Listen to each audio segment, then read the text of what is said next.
Hello दोस्तों, अपने पढ़ रहे हैं 10th क्लास का 8th चैप्टर जिसका नाम है ऊंचाई और दूरी या हाइट और डिस्टेंस। अब देखिए इसके बारे में पहले बेसिक चर्चा करते हैं अपने। इसमें आपको सबसे पहले दृष्टि रेखा के बारे में बताता हूँ।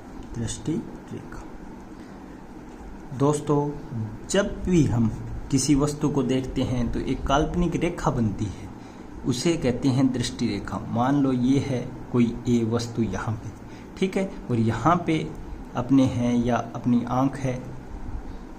तो जब अपने इस वस्तु को देखते हैं तो एक जो काल्पनिक रेखा होती है इसका नाम ही क्या है? दृष्टि रेखा है।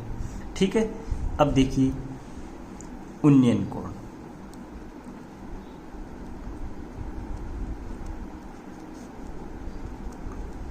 अब देखिए कि जब कोई वस्तु अपनी आंख से ऊपर है, माना कि ये यहाँ अपने हैं, ठीक है, वस्तु यही ए मान ली जो ऊपर है, ठीक है फ्रेंड्स।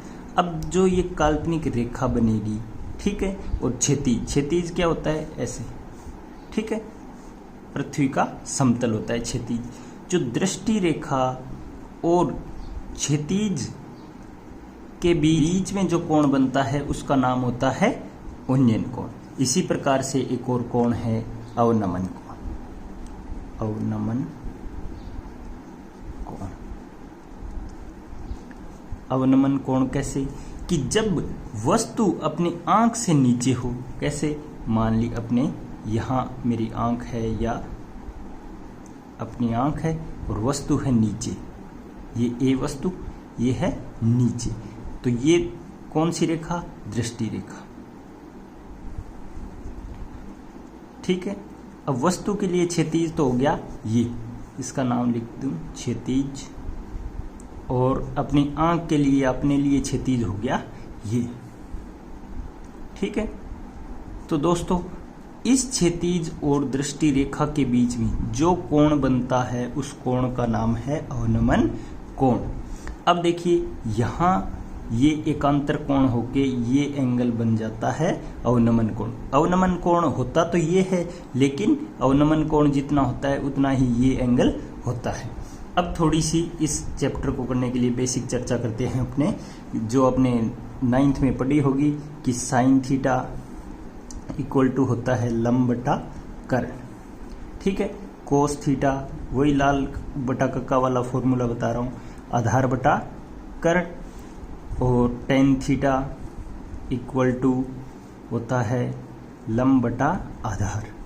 ठीक है, अब ऐसे ही कोसेक थीटा, इसका उल्टा कर्ण बटा लंब, सेक थीटा कर्ण बटा आधार, कोट थीटा आधार बटा लंब। यानी लाल बटा कक्का वाला सूत्र आप लोग अच्छे से जानते हो, बताने वाली कोई बात नहीं है। ये फॉर्मूला बहुत काम आएगा इस चैप्टर में।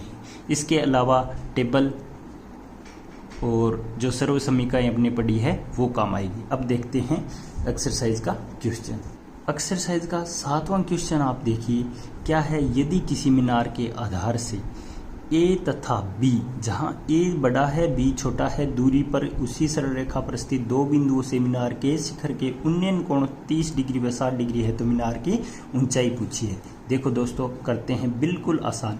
इस चैप्टर को करने के लिए आपको पर्सन की लैंग्वेज समझ में आनी जरूरी है। ठीक है दोस्तों, अब देखिए कि यदि एक मीनार के आधार से, तो देखिए मीनार कैसी होती है दोस्तों? ऐसे।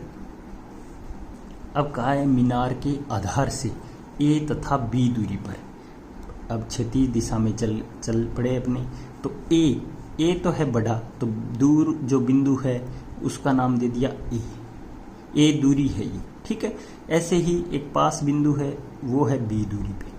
ठीक है फ्रेंड्स, ऐसे मान लिया ये कोई पॉइंट है P और ये पॉइंट है Q, और ये दूरी है B और ये दूरी है A, और ये मीनार है।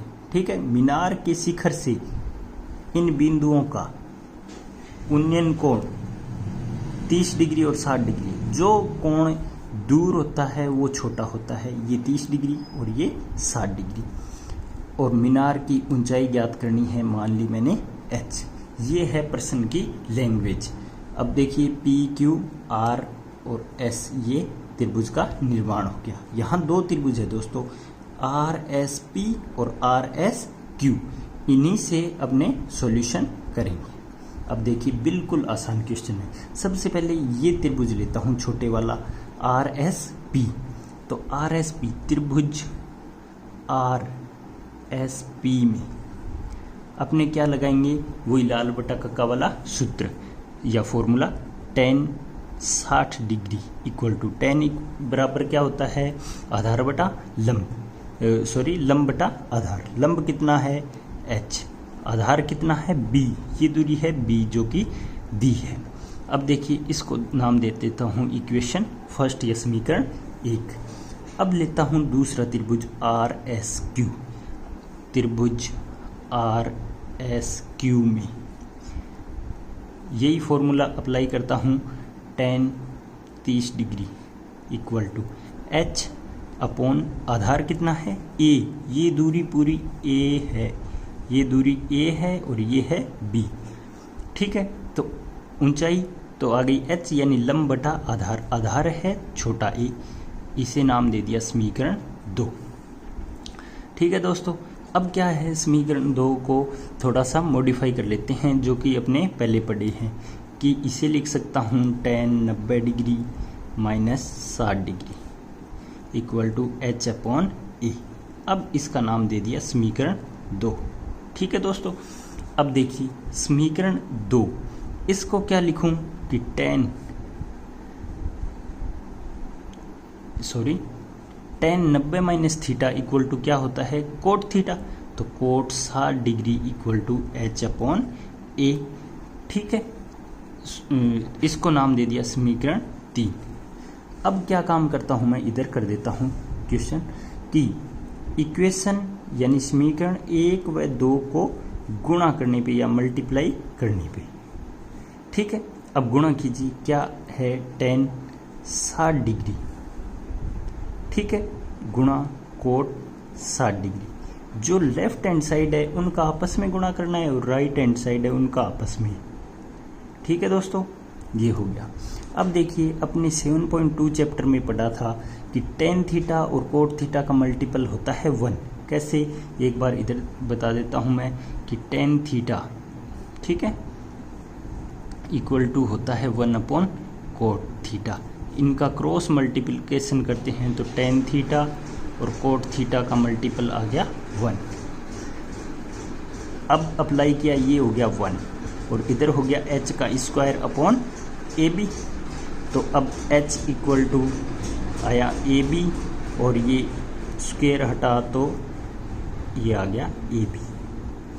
h हाइट जो कि मीनार की ऊंचाई ज्ञात करनी थी अपने को, वो कितनी आई √AB। ये अपना आंसर आ गया। दोस्तों इस क्वेश्चन को करने के लिए सबसे ज़रूरी बात क्या है कि आपको इक्वेशन बनानी है और उन 2 इक्वेशनों को हल करना आना चाहिए। और बिल्कुल आसान क्वेश्चन है, लाल बटा कक्का से ये फॉर्मूले होते हैं और आप एक्सरसाइज के क्वेश्चन करके देखें। Thank you.